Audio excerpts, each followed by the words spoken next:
Good afternoon, fellow expert spotters. Welcome to my regular video log of Finding Foreigners in Shanghai, Mission Impossible edition.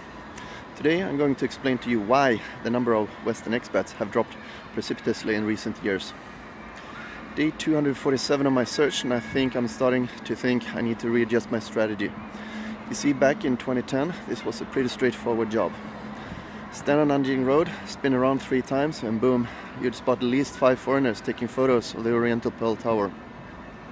Now, well, let's just say I'm considering starting a new channel called Counting Clouds. It's more rewarding. The statistics don't lie, folks. We're down 30.2% in Shanghai alone. 30.2. That's like going to Starbucks and finding out they're running at 70% less vanilla syrup. The horror.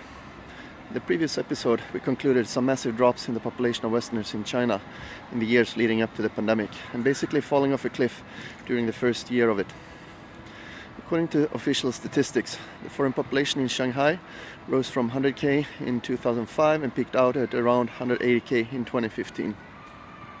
After that, there was a period of relative stability until 2018, with only a modest decline of less than 10k foreigners. But then, in 2018, something started to happen as numbers started to drop sharply, with a decline in excess of 40% by end of 2020. Part of this was of course due to the COVID-19 restrictions, where companies literally evacuated most of their staff in chartered airplanes, never to return again. However, that's not a whole story, as the decline started already in 2018. In my view, this was the point when Chinese companies reached a competitive tipping point, seriously starting to challenge Western firms in previously uncontested so-called premium segments, usually characterized by cutting-edge technologies. As Chinese firms were now able to offer similar products but at a much lower price, Western firms quickly became uncompetitive, especially as Chinese consumers, meanwhile, also developed a much stronger acceptance of homegrown brands. Being a foreigner was all of a sudden no longer bliss. This resulted in a Cambrian explosion of Chinese competitiveness and a corresponding mass extinction threat to foreign firms. In a quest to remain competitive, Western firms desperately tried to shed the ballast of expensive expats, instead replacing them with locals at virtually all organizational levels. Chinese firms never had them from the onset, so obviously not any concern to them.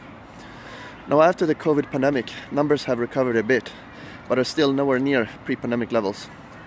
Despite the recent increase, Westerners still remain low in numbers. So, if Westerners are now so low, then where does this alleged increase come from that we keep hearing in the news?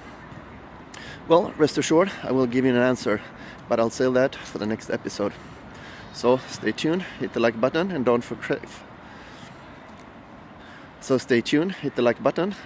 to subscribe. Until then, take care and bye-bye.